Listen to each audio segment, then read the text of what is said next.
Can you hear me okay? Yes, sir, I can. All right. Hey, I want to thank you a whole lot for tuning in or coming on the show tonight. Yeah, thank you for having me. Excited to be on. Kyle Troup is a three-time PBA champion joining us from New Jersey, fresh off his win at the PBA League Elias Cup, where his Portland Lumberjacks took first place. Kyle, tell us what it's like bowling in front of a wild crowd like at Bayside Bowl. Oh man, the crowd at Bayside Bowl is very electrifying. It's like nowhere else. Every time any people ask about Bayside, I say it's the way bowling should be, and that's kind of how they advertise it at that bowling center. As far as bowling in front of the crowd there, with all the noise and stuff that's going on, as crazy as it sounds, it's pretty relaxing because there's so much chaos going on that you don't need to really worry about it being quiet. You're not really going to get distracted because there's so much going on. It's almost like a white noise, and then it's a lot easier to get pumped up, get into the crowd a little bit, play to the crowd, and Right. and I'm a crowd person and very electrifying, so I love that kind of environment, and I thrive off of it. Do the pros like that kind of environment, or do they like the old-fashioned, more quiet? Yeah, I would say a lot of the pros enjoy that environment. You see throughout the PBA league, a lot of the guys that don't normally show much emotion on TV, they're getting pumped up for the league, and they know because those people, they just love bowling so much that the bowlers kind of feel like they give back just a little bit, whether they're kind of cheering out to the crowd or yell at them or whatever it may be. They're excited to be in that environment too. And, they know that it makes for good TV and for good entertainment. And so I think everybody's kind of accepted the wild, loving crowd there at Bayside. Do you feel there's more pressure bowling in a team format than in a single PBA format? Most definitely. I've now bowled the PBA League 3 years.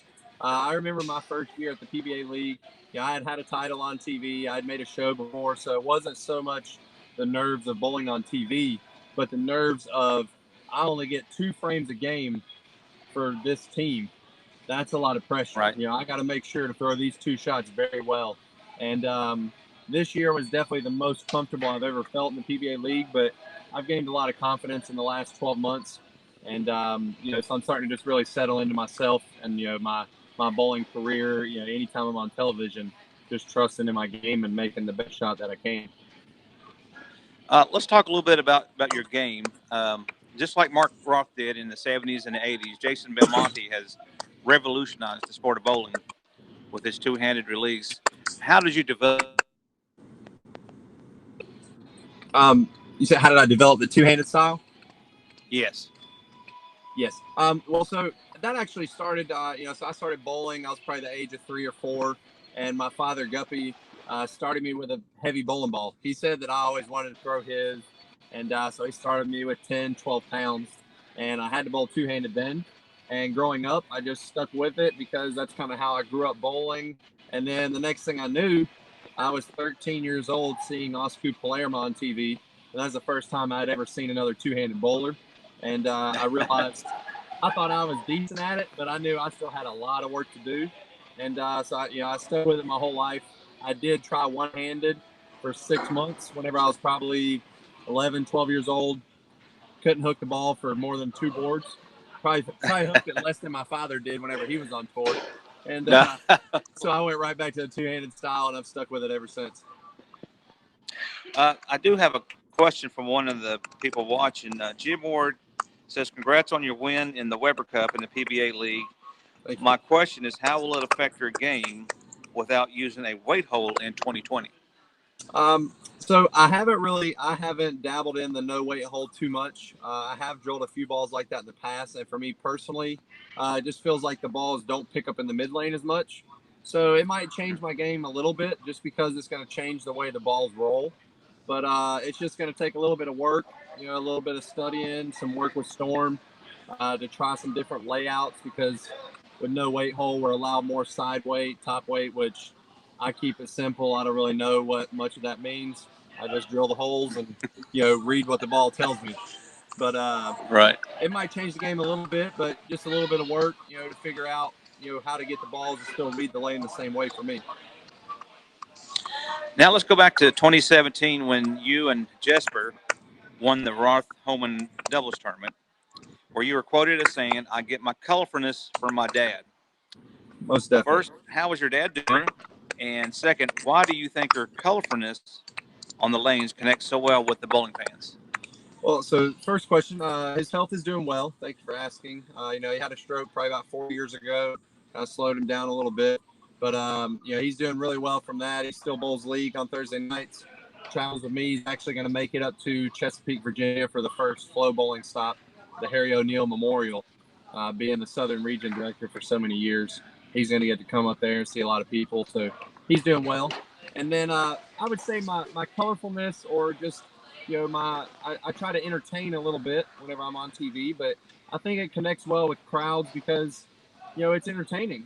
People just want to see something a little different sometimes in this sport. It can be. I don't like watching bowling personally very much because it's boring to me. If I want to be brutally honest, unless I'm like wanting to watch a buddy of mine, or like if I'm learning something, if I'm just casually wanting to watch bowling, it's all the same. They go up, they throw their shot, they sit down.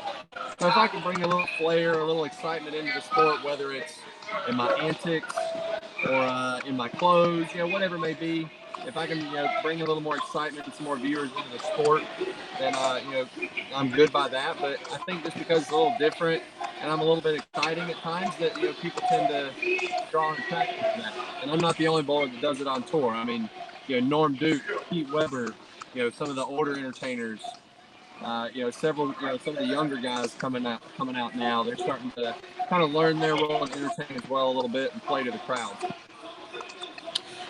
In your opinion, how do you think flow bowling and Fox Sports has helped the PBA? I think first off, flow bowling. There was one of the biggest things, the biggest transactions the PBA's had in a while, as far as on the live stream and the online presence. Their content that they're putting out, the social media presence that they have is huge. The multiple cameras. They're covering the extra events. They're actually covering the UBA, which is like a battle bowl event next week. They're doing a lot of extra things. They cover Teen Masters. They're just providing an opportunity for so many more people to watch bowling. And not only one camera, you get to select which lanes you want to watch. I think it's I can't think of the correct word, but very good, very advanced in the technology for our sport. And then Fox is a game changer for our sport. I think Fox and FS1 is going to put bowling back on the map. They're very committed to us. The bowlers can see that because of everything that they're doing. They're wanting to help us build our brand personally. They want to build the Professional Bowlers Association and that brand as a whole. And we know because when the PBA makes money, Fox makes money. When Fox makes money, from the PBA, everybody's happy. And the productions are great.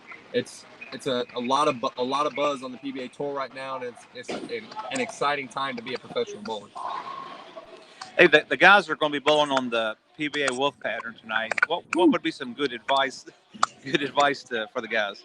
Well, one, I would make sure to make your spares, because anytime it's short, spare game is one of the first things to go.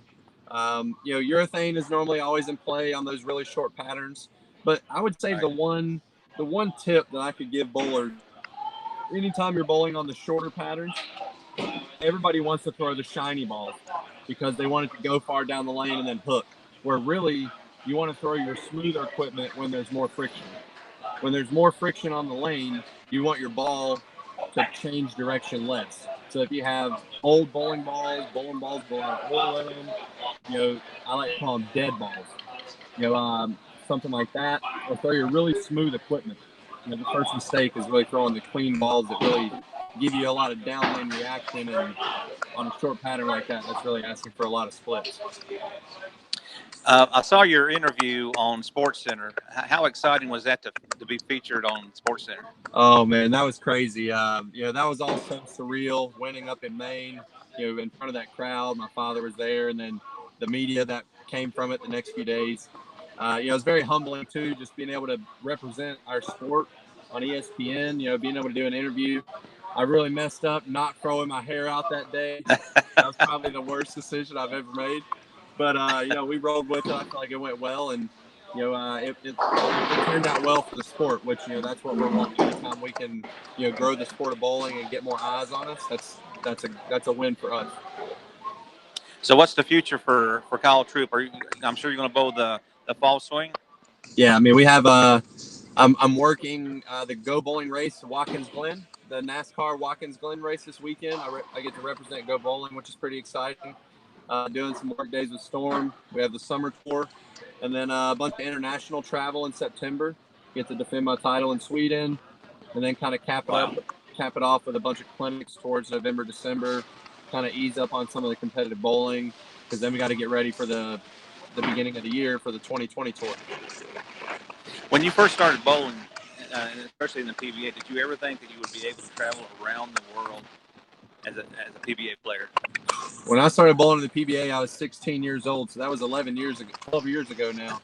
And I was working at Wendy's, just wanting to kind of be like my dad and win a PBA title, and I never really thought that far ahead. I was kind of and that's kind of how I do now. I just kind of think about it in the moment, kind of enjoy what's going on. And, it's all been so surreal, but it's so humbling. I get to travel the world and do what I love for a living. So I'm blessed by that. Well, Kyle, the guys are getting ready to start their warm-up. Again, I want to thank you so much for joining us, and I want to wish you good luck in the fall swing. And thanks again. I really appreciate you joining us. All right. Thank you for your time, and thank you for having me.